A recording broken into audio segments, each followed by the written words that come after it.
Hi,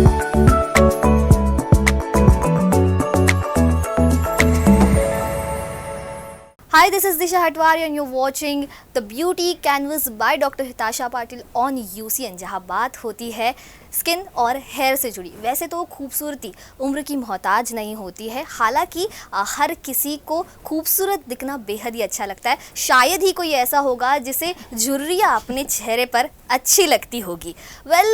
जैसी हमारी lifestyle है, इसमें इन दिनों एजिंग एक काफ़ी कॉमन समस्या है। पहले तो इसके बारे में अवेयरनेस नहीं थी, लेकिन आजकल काफ़ी ज़्यादा अवेयरनेस फैल गई है। लेकिन कई लोगों को आज भी इसको लेकर कई सारे मिथ्स है। कई लोगों की एजिंग को लेकर धारणा जो है वो बेहद ही अलग है। तो आखिर एजिंग क्या होती है, ये कैसे होती है, सिम्टम्स क्या है, ट्रीटमेंट क्या है, इन कई सारे सवालों के जवाब देने के लिए हमारे स्टूडियो में मौजूद है renowned dermatologist doctor Hitasha Patil ma'am. बहुत बहुत स्वागत है मैम। और हमेशा ही आपसे कई सारी चीज़ें जानने मिलती है और आज हम लोग बात करने वाले हैं एजिंग से। वैसे तो पहले इसको लेकर कोई इतना ज़्यादा अवेयरनेस नहीं हुआ करता था, लेकिन आजकल की जैसी लाइफस्टाइल हो गई है, पोल्यूशन इतना बढ़ गया है, कई सारी चीज़ें चेंज हो गई है, तो एजिंग को लेकर भी लोगों में काफ़ी ज़्यादा अवेयरनेस आ गया। लेकिन कई बार जो एजिंग को लेकर है वो हर किसी की सोच अलग अलग है। आपसे सबसे पहले मैं जानना चाहती हूँ कि आखिर एजिंग क्या है? ओके, सो एजिंग इज़, जैसे हमारी बॉडी एज होती है, हम छोटे रहते हैं, फिर टीनेज होते हैं, फिर हम लोग यंग एडल्ट्स बनते हैं, then we go into old age. So everybody knows कि हमारी बॉडी एज करती है। हम जैसे पार्टी कर सकते थे मे बी 18 में, वैसे हम 40 में नहीं कर सकते। जैसे हम खेलते कूदते थे as a teenager, you can't do it at 30 और 50। So your body is ageing. बहुत सारे लोगों को इनडाइजेशन का प्रॉब्लम होने लगता है when they reach there 30s और even in their mid 20s nowadays. So that is also ageing. तो अंदर के जो ऑर्गन्स हैं वो एज कर रहे हैं, आपके बोन्स, आपकी पूरी बॉडी एज कर रही है। बट बहुत सारे लोगों को ये नहीं पता होता है कि स्किन भी एज करती है साथ साथ। जैसे हम बोलते हैं बेबी स्किन एकदम टेंडर, सॉफ्ट और बहुत प्यारी सी जेंटल होती है। Then as you age that also changes. So this is what ageing is in a very short summary. Okay, baby skin की आपने बात की, कहीं ना कहीं आजकल ये काफ़ी कम देखने को मिलती है। इससे रिलेटेड आपसे एक सवाल था कि फेस एजिंग से रिलेटेड कई लोगों को क्वेरीज होती है, उन्हें पता नहीं होता है, तो आखिर ये क्या होती है? Okay, so aging as such I don't call it anti-aging because मुझे ऐसा लगता है कि aging as a जो स्पीयर है in derm or in cosmetology, it mostly focuses on women. 80% of the chunk that we see is women, or females. So I don't call it anti ageing, I call it pro ageing. Because when a man ages, या फिर एक जब आदमी as करता है तो हम उसको बोलते हैं ageing like a fine wine, ठीक है। अगर बियर्ड थोड़ी सी ग्रे है या फिर हेयर थोड़ा ग्रे है, सो लोगों को वो अच्छा लगता है कि हाँ मैच्योर है, हैंडसम है, हंक है, वुल्फ है, but on the other hand females जब एज करती है तो उनको बुढ़ी, आंटी, एक्चुअली ये होता है। हाँ, ऐसे कपड़े क्यों पहने इसने, इसकी एज नहीं है पहनने की, या फिर ऐसा दिखने की। So that is a very big bias in our society. So I don't call it anti ageing because women should have the right to age and age gracefully. Yes. So I call it pro aging, जहाँ पे you are not going to look like, if you are 40 you are not going to look like you are 20, you are going to look like 40, but you will look very beautiful, graceful, and dignified. Okay, मैं आपसे ये जानना चाहती हूँ कि जब बात की जाए एजिंग के साइंस की, तो अर्ली साइंस इसके क्या होते हैं? ओके, सो बहुत सारे लोग देखते हैं और एक्सपीरियंस करते हैं कि when you hit your 30s आपको थोड़े थोड़े फाइन लाइंस आने लगते हैं if you look very closely. पहले इतना अवेयरनेस नहीं था, लोगों को इतना पता नहीं था, तो वो लोग जाने देते थे। बट बिकॉज आजकल हमारा लाइफस्टाइल भी ऐसा है, बहुत सारे लोग स्मोक करते हैं, अल्कोहल कंजम्पशन बढ़ गया है, स्ट्रेस बढ़ गया है, स्लीप साइकिल अच्छा नहीं है, उसके वजह से स्किन जल्दी ड्राई हो रही है, उसमें फाइन लाइंस आ रहे हैं, पिगमेंटेशन का इशू बढ़ गया है। So all these contributes to ageing of your skin. These are the early signs. So जैसे आँखों के पास थोड़ी लाइंस आना नीचे, या फिर ये क्रोस फीड बोलते हैं, ये आना, नेजोलेबियल्स आना, दीज आर कॉल्ड नेजोलेबियल्स, तो लाइन आना, पिगमेंटेशन होना, मतलब अनइवन स्किन टोन हो जाता है, एंड थोड़ा बहुत सैगिंग भी होने लगता है। It is not very in your early 30s और in your late 20s, it is not very visible, but it starts to happen. Okay आपने जैसे अभी कहा कि हमारी लाइफस्टाइल जो है वो काफ़ी ज़्यादा चेंज हो चुकी है और आजकल ऐसा भी देखना है कि एजिंग के सिम्टम्स थोड़े ज़्यादा अर्ली दिखने लगे हैं। yes. तो क्या ऐसे फैक्टर्स है जो एजिंग को और एक्सेलरेट करते हैं? Yes. So like I said, smoking, alcohol, your lifestyle where you're not sleeping well. अगर आप 8 से 9 लड़कियों के लिए 10 घंटे की नींद नहीं हो रही है तो एजिंग की प्रोसेस जल्दी एक्सेलरेट हो जाती है।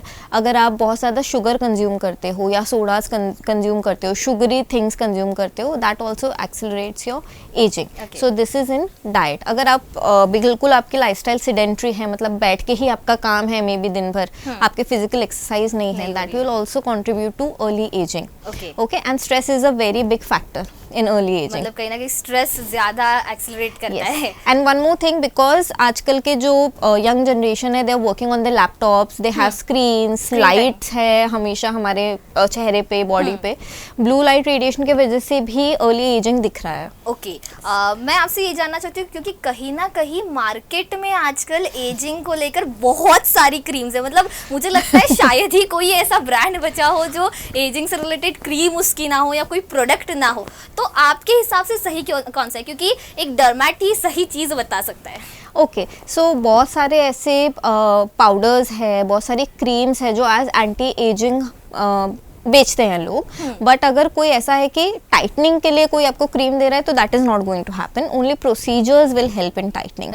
हाँ, if you want to fight your early wrinkles maybe या फिर पिगमेंटेशन, तो that will work. The best anti-aging cream on this earth that I have already said is sunscreen. Okay, sunscreen से tanning भी कम होती है, आपका even tone रहता है, पिगमेंटेशन तो कम रहता ही है, but it also helps in reducing your wrinkles and जल्दी रिंकल नहीं होते। सो अगर आप सनस्क्रीन, आप अगर सोचो if you are using your sunscreen since you are 18 and now you are 35, तो उसका कितना डिफरेंस दिखाई देगा।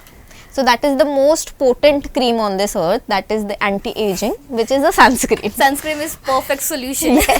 Okay. और जैसे आपने कहा कि अगर सनस्क्रीन की पहले मतलब 18 के एज से शुरुआत की जाए तो जब आप 32 या 35 के होगे तो उसका इफेक्ट जो है वो काफ़ी अच्छा होगा। बट हमारे यहाँ पे प्रॉब्लम ये है कि जब तक कोई चीज़ हमारे साथ होती नहीं, उसके पूरे इफेक्ट्स नहीं दिखते, उसके बाद ही हम लोग चीज़ें, उसके बाद ही हम लोग प्रिकॉशंस लेना शुरू करते हैं। तो मैं जानना चाहती हूँ आपसे कि एजिंग की अगर बात की जाए तो सही एज उसके हिसाब से उसकी ट्रीटमेंट के लिए या फिर उसके प्रिकॉशंस के लिए क्या होनी चाहिए? So the right age to start anti-aging procedures is 25. Actually, it is 25 क्योंकि जैसे you hit 25, 1% of your collagen keeps on reducing every year. So 1% अगर collagen हर एक ईयर जा रहा है तो अगर आप 60 हो, 50 हो तो कितना चला जाएगा? So I will not recommend कि आप directly invasive procedures करो या botox, threads, fillers, कुछ भी at 25 not required. But yes, some peels can be done, some medifacials can be done. So जो आपके concerns है उस time, maybe if you still have acne या फिर pigmentation बढ़ रहा है या फिर dry skin हो रहा है, so treat all that and keep on doing something in the clinic so that when you hit 40 or 50 you don't have to do a lot of work. Okay कहीं ना कहीं मतलब अगर पहले से शुरुआत की तो ज़्यादा बेटर रहता है। बात कीजिए हमारे देश के टिपिकल इंडियंस की, तो हमारे यहाँ पे ऐसा होता है कि घरेलू नुस्खे हम लोग दादी नानी वाले हमेशा अपनाते, कोई भी चीज़ हो वो, और स्किन से रिलेटेड नुस्खे तो इंस्टाग्राम या फिर सोशल मीडिया पर इतने वायरल हो चुके हैं। मैं आपसे जानना चाहती हूँ कि एजिंग के लिए घर पे होम रेमेडीज क्या इस्तेमाल की जा सकती है? So home remedies as such तो मैं कोई भी रेकमेंड नहीं करूँगी, ठीक है। अगर आपका maybe you want to use curd जिसमें लैक्टिक एसिड प्रोड्यूस होता है तो आप वो थोड़ा सा, अगर आपकी स्किन ड्राई है दैट विल हेल्प यू। अगर आप हल्दी इस्तेमाल करते हो या सैंडलवुड इस्तेमाल करते हो that will reduce your pigmentation, but as such कुछ फर्म नहीं करने वाला है आपका फेस, या फिर जो सैग है या रिंकल्स है वो जाने नहीं वाले हैं। But yes, what you can do at home is you can look into your diet. आप शुगर कम खाइए, आप जो बाहर का अगर जंक खा रहे हो तो वो कम खाना है आपको। अगर you can take seasonal fruits as antioxidants. और लाइफस्टाइल की अगर हम बात करें तो लाइफस्टाइल अगर आप अच्छा रखें, मतलब टाइम से उठना है, फिक्स टाइम पे उठिए, फिक्स टाइम पे सोइए, 6 to 10 आवर्स का स्लीप साइकिल रखिए। Even your food eating time should be fixed. अगर आप ये सब कुछ करते हो तो यू विल सी कि आपका in all your body will age well. Okay मतलब डाइट प्रॉपर लाइफस्टाइल, प्रॉपर आपका स्लीप शेड्यूल होना चाहिए, तो आपकी बॉडी भी उस हिसाब से रिस्पॉन्ड करेगी कहीं ना कहीं। बात की जाए अगर हम लोग इन क्लिनिक प्रोसीजर डर्मेटोलॉजिस्ट जो करते हैं तो वो किस हिसाब से ट्रीटमेंट होता है, क्या ट्रीटमेंट होता है? Okay, so there are various treatments in our clinics. It depends कि आपका कंसर्न क्या है, ठीक है। अगर आप मे बी अर्ली 30s में हैं और आपको थोड़े थोड़े यहाँ पर विंकल्स दिख रहे हैं या फिर यहाँ पर दिख रहा है, तो यहाँ के लिए वी कैन डू बोटॉक्स, जिससे जो व्रिंकलिंग का जो लाइन है जब वो मसल यूज़ होता है कम हो जाता है और वो दिखता नहीं है। So it is not that कि आपको हर महीने करना पड़ेगा या फिर अगर उसका जो रिज़ल्ट है वो चला गया तो मुझे रिपीट करना ही पड़ेगा, ऐसा कुछ भी नहीं है। You can do it once, you can see how you feel and then you can maintain it. Apart from that, if you are in your like mid 30s या 40s, you are approaching your 40s, तो आप अगर आपका skin थोड़ा सैग हो रहा है या फिर आपको मे बी हार्मोनल चेंजेस की वजह से कुछ पिगमेंटेशन आ रहा है, तो हम लोग आपके लिए लेज़र टोनिंग कर सकते हैं, पील्स कर सकते हैं, और कोलैजन बूस्ट करने के लिए हम लोग मशीन्स यूज़ करते हैं लाइक MNRF, वो भी आप कर सकते हो।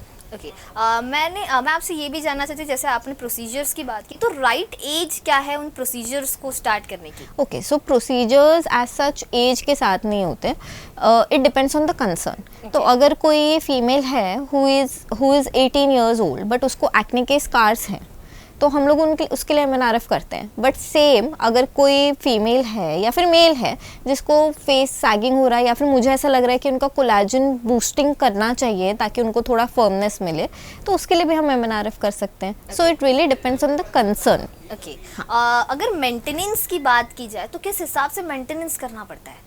Okay, so if you have started your pro ageing like I call it, तो महीने में एक बार जाके आप आपके डर्मेट के साथ लेज़र टोनिंग और पील्स कर सकते हो। बहुत सारी फीमेल्स हैं, मेल्स हैं जो सैलून में जाके एक बार तो फेशियल करते ही हैं। मेल्स जब हेयर कट करते हैं तो उनको वो कुछ रेकमेंड करते हैं और फिर वो फेशियल करके आ जाते हैं, ठीक है। And females mostly for relaxation, like अगर कोई घर में हाउस वाइफ है तो थोड़ा रिलैक्स करने के लिए महीने में एक बार वो फेशियल कर लेते हैं, मसाज कर लेते हैं। तो उसके बदले if you go for medi facials that will benefit you in the long run. So that is called maintenance, कि आप महीने में एक बार या 2 महीने में एक बार कुछ कर रहे हैं जो आपका कंसर्न रिड्यूस कर रहा है, ठीक है, जो आपका प्रॉब्लम रिड्यूस कर रहा है।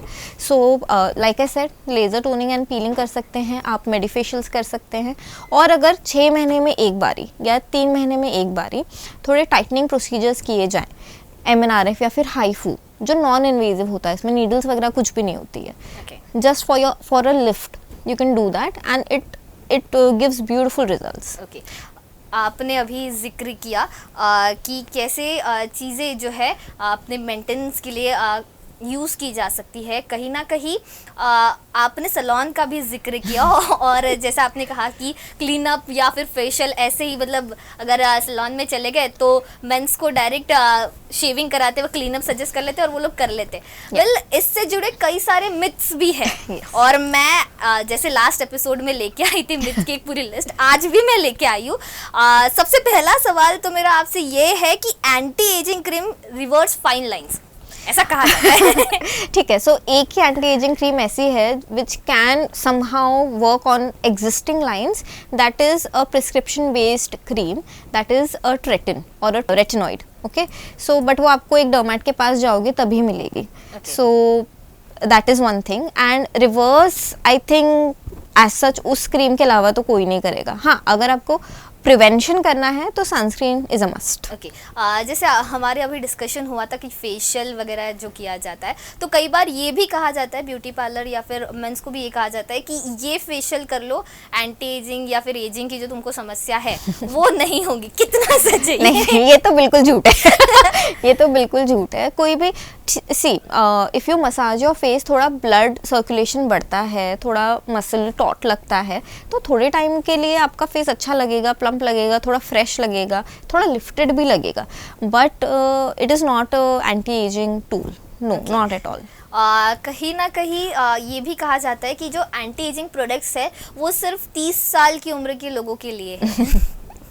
नहीं, ऐसा नहीं है। लाइक आई सेड, 25 से आप शुरू कर सकते हो आपका प्रो एजिंग और anti aging regime, if you want to call it.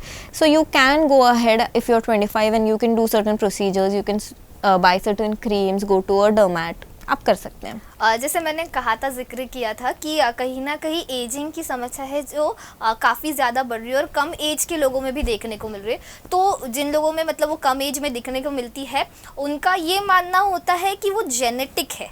कितना सच है ये? Okay, so it is actually true. Genes do play a very major role in aging. Okay. So if I give you an example, मेरा example जैसे मैं मेरी mom जैसी लगती हूँ. So when I look at her face, I know कि down the line 20 years मैं ऐसी मेरा aging ऐसा ही होने वाला है. So you get a very good genetic clue in your parents. You can look at them and see कि उनके अभी क्या issues है. Most probably 60-70% you are going to get those issues. तो start working पहले से ना. मतलब क्यों, why to wait till that? Okay.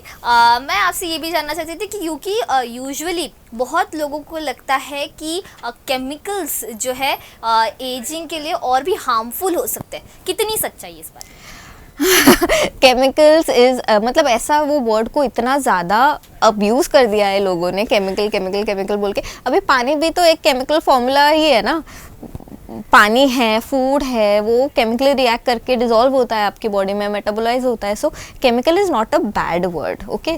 सो जैसे अगर एलोवेरा के अगर मैं आपको एग्जांपल दूँ तो एलोवेरा के एटलीस्ट 400 टाइप ऑफ स्पीशीज़ होते हैं। हम लोग क्या करते हैं, घर में एलो मिलता है हमको, एलोवेरा इंडियंस के पास तो रहता ही है, वो निकाल के हम लोग मतलब लगाने लगते हैं। बट आउट ऑफ दैट 400 सिर्फ 3 से 4 ही है जिनमें वो मेडिसिनल वैल्यू है जो आपकी स्किन को हेल्प करेगा।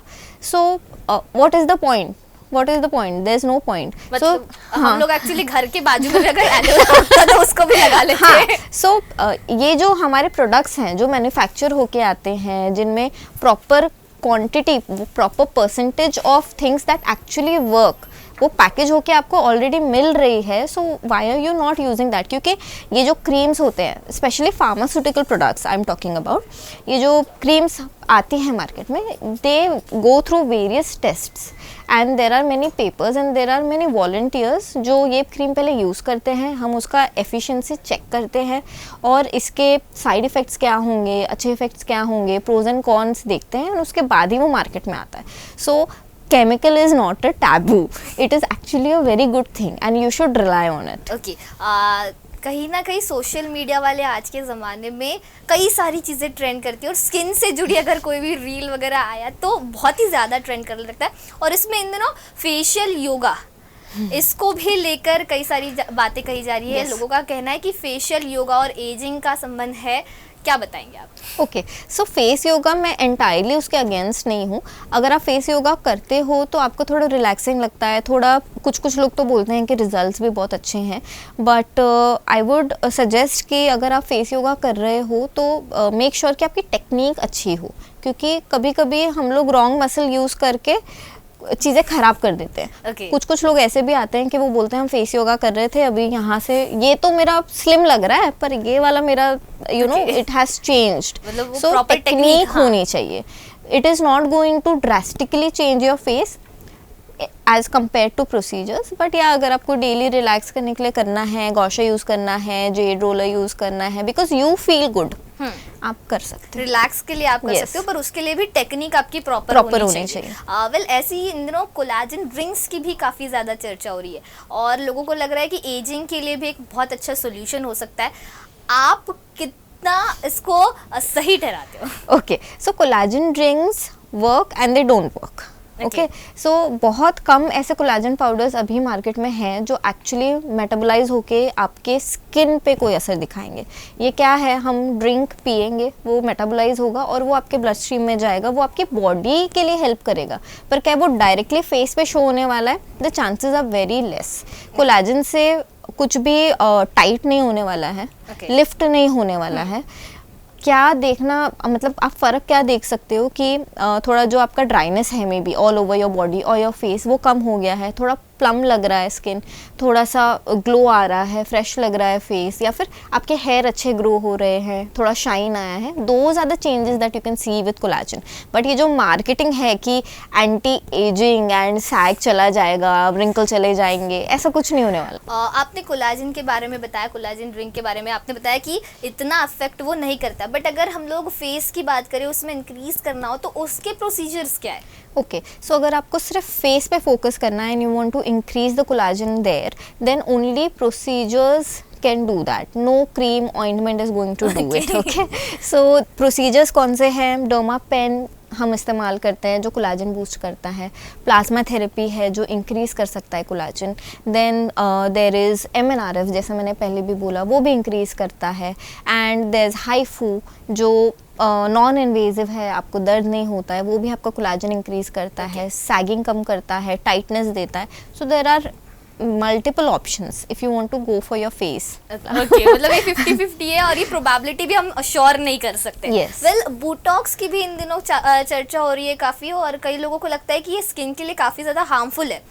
तो कितना इसमें सच्चाई है, क्या बताएंगे? See, botox is a very well researched molecule. ठीक है, ये सिर्फ रिंकल्स के लिए यूज़ नहीं होता है. किसी को अगर माइग्रेन होता है उसके लिए यूज़ होता है, किसी को यहाँ जॉज में दर्द होता है क्योंकि उनका जॉ लॉक रहता है यहाँ पे, सो हम लोग वहाँ पे भी उनको देते हैं. और भी बहुत सारे उसके लाइक मेडिकेटेड यूजेस है. So it is not just for anti ageing.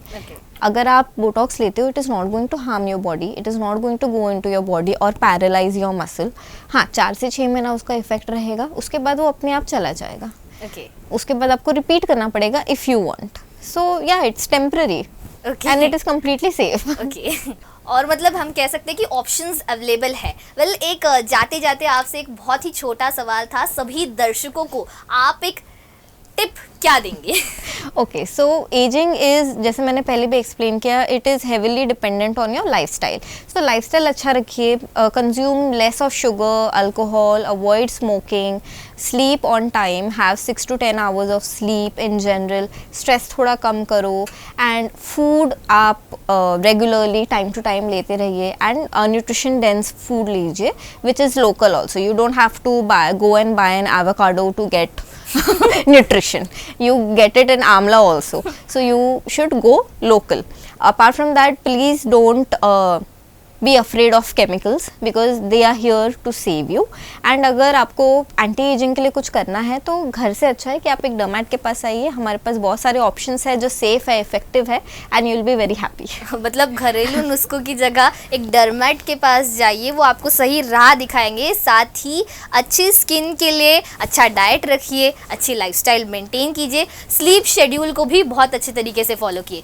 तो आज के इस एपिसोड में हमने जाना एजिंग के बारे में, क्या होती है, किस तरीके से इन क्लिनिक इसके प्रोसीजर होते हैं, इसके जितने भी मिथ्स थे उसके बारे में हमने जाना. और हिताशा मैम ने हमें ढेर सारी बातें बताई. Thank you so much ma'am, we were glad to have you with us today. और बहुत सारी चीज़ें हमने जानी.